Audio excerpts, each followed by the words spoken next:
the male manager is giving a class to the girls. However, their business is quite peculiar. They specifically serve prisoners in jail. To keep repeat customers, the manager specifically instructed, the key is, if the customers inside ask you, "Miss, can I find you after I get out?" you should say, "Okay, I'll be waiting for you."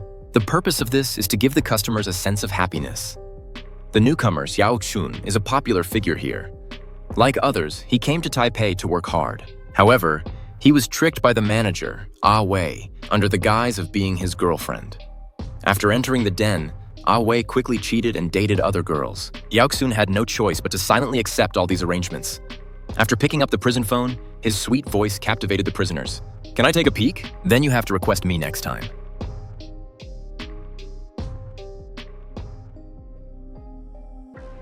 The lecherous man was satisfied.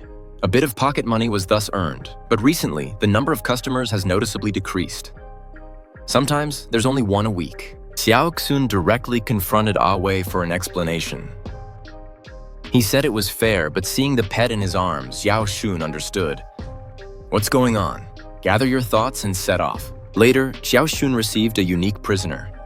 The other party didn't even look at him and wasn't in a hurry to answer the phone. Yi-Chun used his usual tricks, but the other party ignored him. Helpless, he had to get to the point.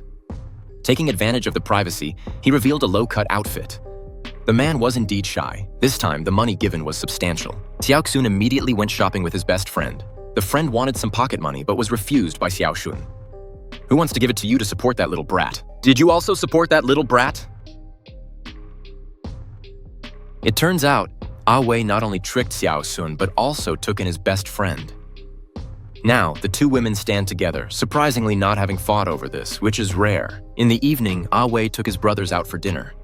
Among them, a chubby guy saw the beautiful Yi-Chun and immediately wanted to make a move.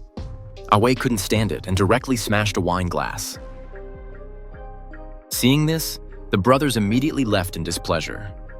Yi-Chun didn't understand if Wei still had feelings for him, but he didn't want to think too much. Soon, the previous prisoner met with Yi-Chun again.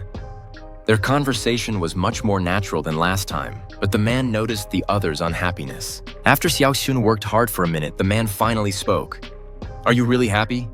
"Nonsense, of course, I'm very happy. But truly happy people don't keep telling others they're happy."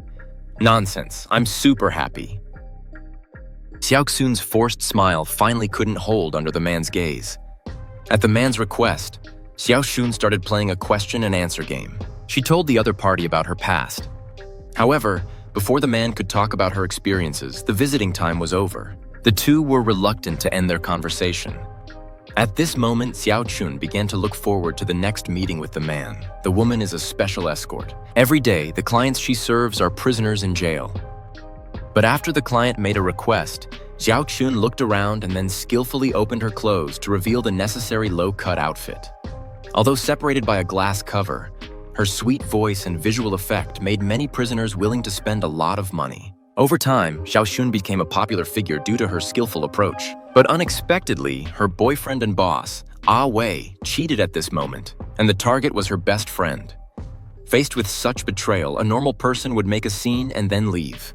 But Yi-Chun, afraid of loneliness, was unwilling to let go of love. Over time, the clients assigned to Yi-Chun decreased, and she ate less. Fortunately, a client with the number 2093 consistently requested Yi-Chun. He wasn't lecherous and didn't make excessive demands, just wanted someone to chat with. The two gradually became friends who could talk about anything. Before each parting, Yi-Chun would always say, "You must book me again." After returning, Yi-Chun's life continued in a repetitive cycle. Only when visiting would she become increasingly happy. This time, she unexpectedly discovered that the man seemed to have been beaten by others, and the bruises around his eyes were very distressing. For the first time, experiencing the feeling of being cared for, the man was a bit shy. After returning, Yi-Chun no longer followed her best friend around, quietly waiting for the next meeting alone. This time, the man told her, "If you feel bored, you can stay in a bookstore. You don't have to spend money, and you won't be chased away." A bookstore? Bookstores aren't fun. The fun is in the books. Just tell me, which book is the best? You can't choose the best, but the best will choose you. These words directly changed Yi-Chun's view of the man. After returning, she went to the bookstore, touching the texture of the paper. Yi-Chun thought of his past times. At the same time, she was also filled with curiosity about the man. After reading, he saw that familiar sentence in Tagore's book. I can't choose the best, of course, the best. As the conversation deepened, Xiaoxun suddenly became curious if the other party had a girlfriend. Unexpectedly, as soon as the man heard this question, his expression immediately changed. It turns out the reason he was imprisoned was thanks to his girlfriend. Previously, the man and his girlfriend were both top students planning to study abroad together. Unexpectedly, his girlfriend fell in love with his best friend. The man was devastated, betrayed by the two closest people around him. During the confession, a conflict broke out. The man's emotions overcame his reason, and he severely injured someone. You know, the scariest part wasn't that I almost killed them. It was that at that moment, I really wanted to kill them. Xiaoxun didn't expect the other's experience to be so similar to his own, yet their outcomes were so different. But obviously, neither was a good choice.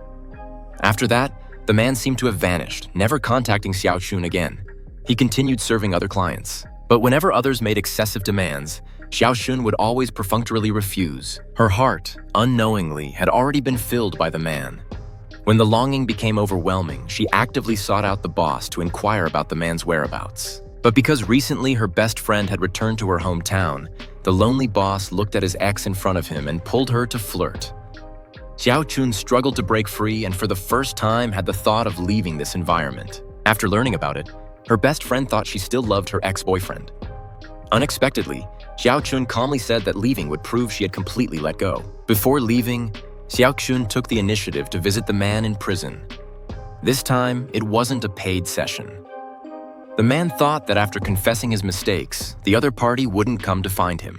Unexpectedly, Xiaoxun's thoughts had never changed from beginning to end. He knew that both of them had taken the wrong path. Next, as long as they corrected it, it wouldn't be too late. Then he told the man that he was going back to his hometown to study and take exams again.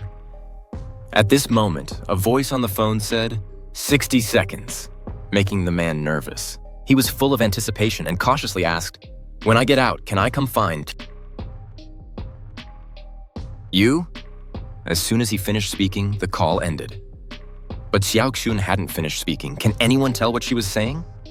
In any case, both of them were left with a relieved smile. The girl's body had matured. She put on the newly bought bra, applied some found lipstick, and then posed in front of the mirror. Just then, her grandfather's knock on the door broke everything.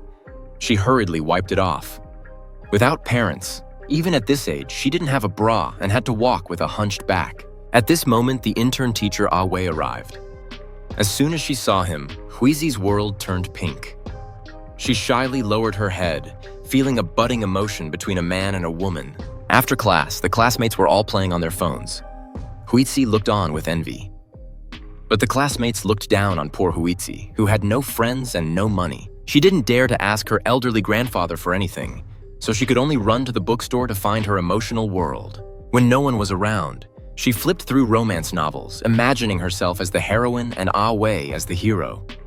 The text mentioned a red piece of lingerie, which Huizi longed for, so she got up and went to the lingerie store, where the owner naturally took out the student style. Just then, her classmate Xiaopang arrived, scaring Huizi into quickly turning away. She felt it was shameful to buy such things, only daring to reveal herself when alone in the bathroom, wearing her first bra. Huizi no longer walked with a hunched back and even greeted teacher Ah Wei. But before they could chat, the principal called him away. Because Ah Wei was handsome, besides Huizi, other female classmates also liked him.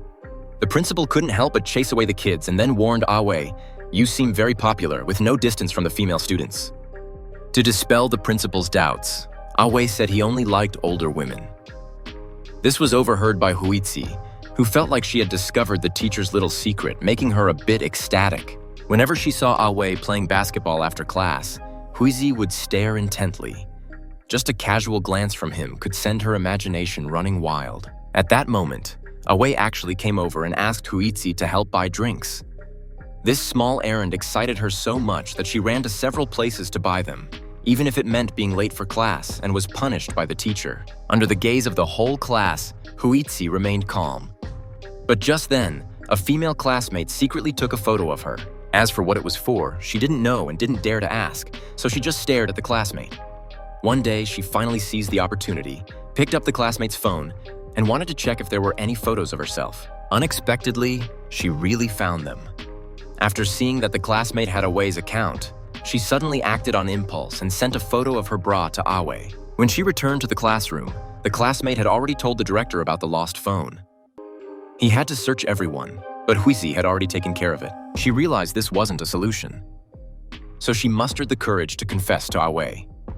Although she didn't speak, Awei sensed her feelings. Just then, the director's appearance shattered everything, as if her secret was exposed.